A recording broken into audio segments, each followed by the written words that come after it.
Hello and welcome students, আশা করি তোমরা সকলেই খুব ভালো আছো। জ্ঞান জ্যোতি কোচিং সেন্টারের পক্ষ থেকে তোমাদের সবাইকে আরো একবার স্বাগত। তো আমি মীরা ম্যাম, আমি আজ তোমাদের তোমরা যে বাঁকুড়া ইউনিভার্সিটি আন্ডারে পড়ছো, তোমাদের সেকেন্ড সেমিস্টার মেজর বেঙ্গলি যে প্রিপেয়ার রয়েছে, সেখান থেকে যে বিষয়টি নিয়ে আমি আলোচনা করব সেটা হচ্ছে বাংলা গদ্য সাহিত্য বিকাশে রামমোহন রায়ের যে অবদান রয়েছে এই সম্পর্কে কিন্তু আজকে ক্লাসে আমি তোমাদের সঙ্গে আলোচনা করবো এবং বুঝিয়ে দেবো। ঠিক আছে, ক্লাসটি শুরু করার পূর্বে খুবই একটা গুরুত্বপূর্ণ ইনফরমেশন তোমাদের সঙ্গে আলোচনা করে দিয়েছে।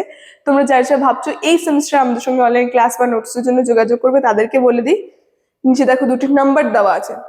এই নাম্বার দুটি হচ্ছে আমাদের Gyan Jyoti coaching centre official helpline number. যে কোনো একটি নাম্বার মধ্যে কল করে নিয়ে কিন্তু আমাদের সঙ্গে যোগাযোগ করে নিতে পারো।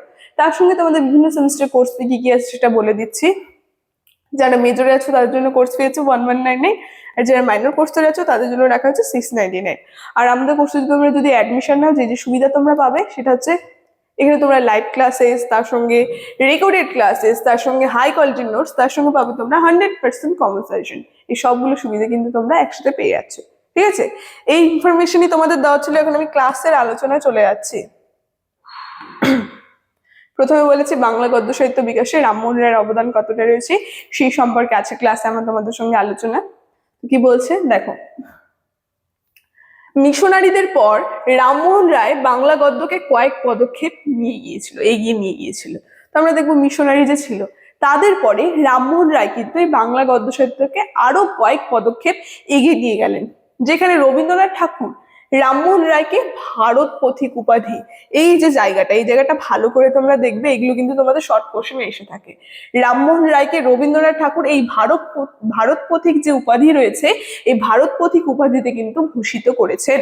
এবং রবীন্দ্রনাথের এই মন্তব্য যথার্থই ছিল, তার কারণ রামমোহন রায় সমাজ সংস্কার এর পাশাপাশি বেশ কিছু সংস্কারমূলক বইও লিখেছিলেন, ফলে সাহিত্যের শিল্পশ্রী ও কাব্য সুষমা তার রচনায় অনুপস্থিত রয়েছে।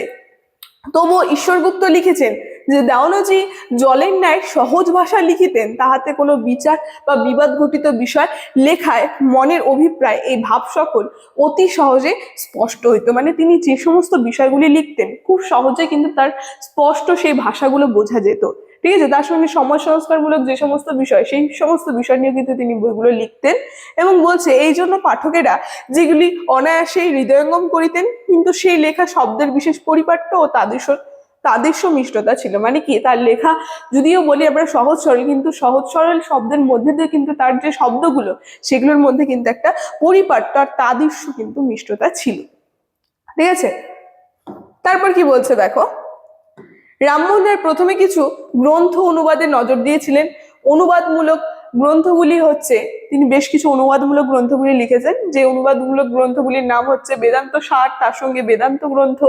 এই সব অনুবাদের মধ্যে দিয়ে তিনি বাঙালি সমাজকে ব্রাহ্ম ধর্মের প্রতি আকৃষ্ট করতে চেয়েছেন। ঠিক আছে, এই সমস্ত অনুবাদমূলক গ্রন্থ তিনি লিখেছেন, যেখানে এই গ্রন্থগুলির মধ্যে দিয়ে যে বাঙালি একটা সমাজ রয়েছে তাকে কিন্তু ব্রাহ্ম ধর্মের প্রতি তিনি আকৃষ্ট করতে চেয়েছেন। তবে আমরা কখনোই ধর্মীয় গোড়ামি বলে রামমোহন রায়কে বলতে পারবো না, কারণ অনুবাদ কর্মে ভাষাকে সরল ভাষার চেষ্টা করলেও বহু ক্ষেত্রে কিন্তু তার ভাষার গম্ভীরতা থেকে গেছে। আসলে তা ছিল যুগরুচির প্রভাব। মানে কি, তিনি অনুবাদের কারণে ভাষাকে কিন্তু আর কি যত সহজ সরল ভাবে তিনি লেখার চেষ্টা করেছেন, কিন্তু কিছু কিছু ক্ষেত্রে আমরা দেখবো তার ভাষার মধ্যে কিন্তু আর কি যে বিভিন্ন আর কি গম্ভীরতা, সেই গম্ভীরতা বিষয়গুলো কিন্তু থেকে গেছে। ঠিক আছে, তারপরে দেখো কি বলছে, যে তাই তার সম্পর্কে সুকুমার সেন লিখেছেন যে গির্জা ও পাঠশালার বাইরে আনিয়া বিচার বিশ্লেষণের উচ্চতর চিন্তায় রামমোহন রায় হিসেবে প্রথম ব্যবহারের লাইগা বাংলা গদ্যকে যাতে তুলিলেন আধুনিক কালের পুরো ভূমিকায় সবচেয়ে শক্তিশালী ও মনস্তত্ত্বী ব্যক্তি ছিলেন রামমোহন রায়। ঠিক আছে, তো সব থেকে শক্তিশালী যদি বলা হয়ে থাকে সেই তৎকালীন সময়ে রাজা রামমোহন রায় কিন্তু ছিলেন। ঠিক আছে, মানে গদ্য সাহিত্যের ক্ষেত্রে আমরা দেখবো। তার সঙ্গে তিনি তো অনুবাদ যে গ্রন্থগুলো রয়েছে সেগুলি লিখেছেন, তার পাশাপাশি কিন্তু তিনি বিভিন্ন উপনিষ যে রয়েছে উপনিষদগুলো সেগুলো কিন্তু তিনি লিখেছেন, যেখানে বেশ কিছু বিতর্কমূলক গ্রন্থ রচনায় তিনি মন দিয়েছেন। তাহলে দেখো বিভিন্ন গ্রন্থগুলো নিয়ে কিন্তু তিনি তার যে গদ্য সাহিত্যের জগতে কিন্তু প্রবেশ করেছেন। তার সঙ্গে রামমোহন রায়ের বিতর্কমূলক যে গ্রন্থগুলি ভট্টাচার্য শহীদ বিচার, তারপরে গোস্বামীর শহীদ বিচার, ঠিক আছে, তারপরে রয়েছে কবিতাকারের শহীদ বিচার। এগুলো কিন্তু তার বিতর্কমূলক গ্রন্থ। এই নামগুলো কিন্তু তোমাদের এসে থাকে, এর আগে আমি তার অনুবাদমূলক যে গ্রন্থগুলি রয়েছে সেগুলি বললাম, তার সঙ্গে তার বিতর্কমূলক গ্রন্থগুলিও আছে কিন্তু, যেখানে একটা রয়েছে ভট্টাচার্য শহীদ বিচার, একটুক্ষণ আগে বললাম, তারপরে রয়েছে গোস্বামী শহীদ বিচার, তারপরে রয়েছে কবিতাকারের শহীদ বিচার, সালগুলো দেখো সাইডে দেওয়াই আছে, তারপরে রয়েছে সহমরণ বিষয়ক প্রবর্তক নিবর্তক সংবাদ, ঠিক আছে। তো এই সমস্ত গ্রন্থগুলো কিন্তু তিনি লিখেছেন, যেখানে বাদ প্রতিবাদের পাশাপাশি তর্কের গদ্য স্বচ্ছ হতে পারে তা কিন্তু তিনি দেখিয়েছিলেন তার এই গ্রন্থগুলি রচনার মধ্যে দিয়ে। এবং বলছেন এক যুক্তিবোধ নিয়ে তিনি বাংলা গদ্যে অবতীর্ণ হয়েছেন। রামমোহনই বাংলা গদ্যকে একটা গ্রানিশ স্তরের ওপর দাঁড় করিয়ে দেন, ঠিক আছে, যেখানে বিভিন্ন বিষয় নিয়ে কিন্তু পরবর্তীকালে তিনি তার যে গ্রন্থগুলো রয়েছে সেই গ্রন্থগুলো কিন্তু তিনি লিখেছেন, ঠিক আছে। তাই বলছে যে গদ্যের সামান্য নিদর্শন দেওয়া যাক, তাহলে তার গদ্য যে রয়েছে সেখানে একটা নিদর্শনও কিন্তু দেওয়া আছে। কি বলছে, শতাব্দ বৎসর হইতে অধিকারকাল এই দেশের ইংরেজদের অধিকার হইয়াছে, তাহাতে প্রথম 30 বৎসরে তাহাদের